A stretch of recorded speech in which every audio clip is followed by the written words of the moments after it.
Justice rolls on in a moment. Don't go away. Investigators are searching for answers after 3 attacks across the U.S. in 12 hours on Saturday. In New York City, police detonating activities are still figuring out who's behind the attack after debunking one claim of responsibility. In Seaside Park, New Jersey, a pipe bomb exploded ahead of a charity race. No one was hurt. So far, officials say there's no evidence linking the attacks in New Jersey and New York City, but it isn't being ruled out. And in Minnesota, a man stabbing 9 people in a shopping mall. ISIS has claimed responsibility for that attack. That suspect was shot and killed by an off-duty cop. I'm Kelly Wright. We're going to take you back now to Justice with Judge Janine. You're watching the most powerful name in news, Fox News Channel.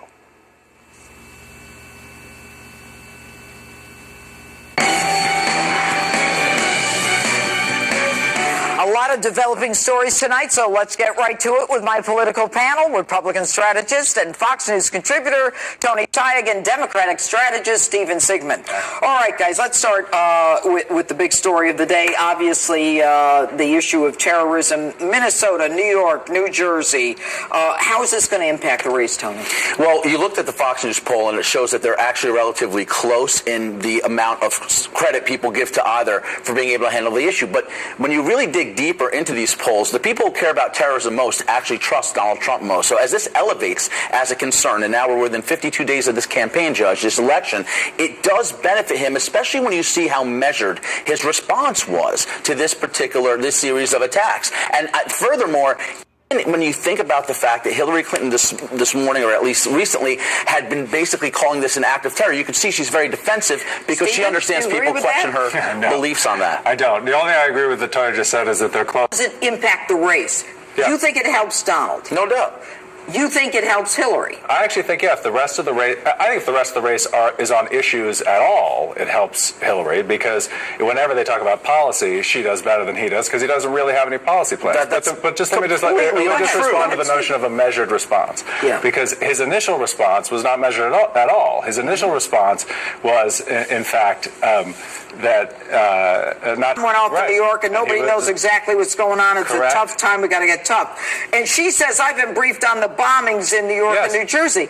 And CNN takes out the bombings and won't say, and they criticize him for saying bombing. Well, they did. I'm not criticizing him for saying bombings. I'm criticizing him for his immediate response to say that we should be tough against terrorism. To say that we should be tough against terrorism. Is he a social worker or the president? Of course you should be tough. Of course, that's a response. She has an actual plan for dealing with it. And by the way, she called it terrorism before he did. Well, then you've exactly proved my point, which is she's so sensitive to this idea that they're so tone deaf on the Obama-Clinton side to these acts of terror that she jumped the gun. Because aren't we all saying that we have to wait till the authorities confirm who actually did this? But let me tell you, in Minnesota that is correct, but not in New York and New Jersey. But Judge, this is what's funny. By the way, former CIA director under Bill Clinton, James Woolsey, has come out to endorse Donald Trump. Many in the military, you had over 100 military people last week endorse him. That's not the point. What's her plan? Her plan is an intelligence surge. She calls these people lone wolves. She did say that. Hold on.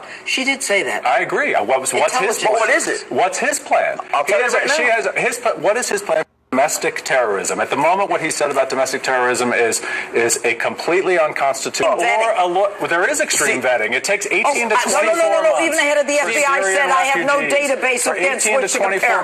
That's my wheelhouse. Don't go there. Steve, you're a good friend, but I have to tell you, I don't think you've been paying attention for the last 6 weeks. Donald Trump has out in specificity in Youngstown, Ohio, giving a speech specifically on how he would handle terror. And this is the problem. Excuse me. How do you know this is not domestic terrorism. There is a link. When you battle ISIS, you battle them abroad and at home. Correct. You don't call them lone wolves. They are part of an orchestrated effort.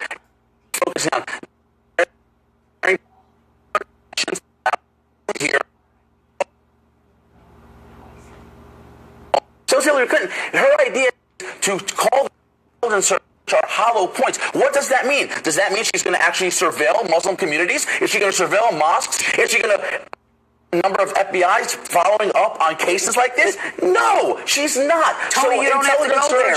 What has she done so far? What do you mean, what has she done so far? She's a candidate for president just like she is. She was the secretary. She was the secretary.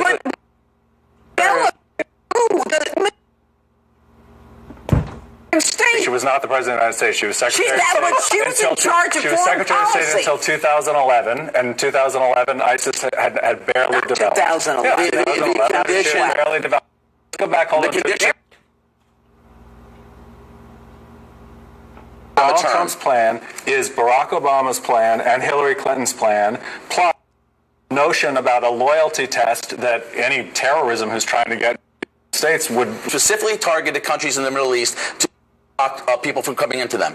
Jimmy Carter with Iranians in the 70s, and Barack Obama for a period of time in 2011 with Iraqis. So my point is, there is an absolute precedent to suggest that there's a part of the world where people are coming to hurt us, and we need to surveil them. Part of the world. Hold on, I got 30 seconds left. That resigned to 1.6 billion. You know people. what? I'm the questions. Yes.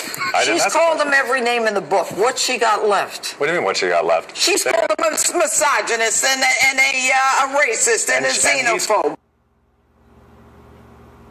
He's called everybody who's against him, and he's insulted them. He's called them losers and haters. Oh, boy, I'd rather be called a loser than a misogynist. How about what she got left? What she got left? She's got policy left. If they actually have a 50-day debate about these policies, foreign policy, domestic policy, if you saw her on that airplane last night, man, can I tell you something? She's not ready for that 3 a.m. call. The woman's exhausted. She called 50% of Americans deplorable. No, and that in and of itself of this country. And Stephen